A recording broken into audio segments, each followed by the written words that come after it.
semua, saya Atifah. Sekarang ini saya berada di Wisma D&D World. Setiap minggu kita ada terima banyak aduan daripada pelanggan mengenai pembelian produk scammer. Jadi, jom kita lihat.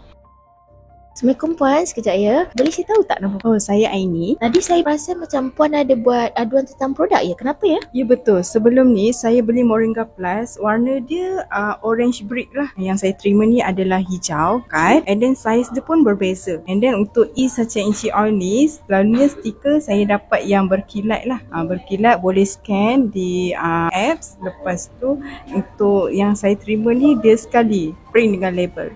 Puan beli ni dekat mana ya? Selalunya saya beli dekat Facebook lah. Saya ada tekan satu link tu, dia terus buat pembelian, pembayaran dan dia ada free produk. Okey, baik. Terima kasih. Jadi kepada anda di luar sana, berhati-hati ketika anda ingin membuat pembelian produk D&D. Kalau anda ingin membuat pembelian, beli pada D&D Dropship D&D Elite yang sah. Jika anda terjumpa laman sosial media yang mencurigakan atau terbeli produk tiruan, boleh terus email kepada aduanscammer.dnd@gmail.com. Berikut adalah senarai link page scammer tersebut. ikhtiarsacha.store, sachaincinordin.shop, kekalsihatstore.com, online2ustore.com, moringaterbaik.com, kesihatan-terbaik.com, jom-sihat.com, ikhtiarselalu.com.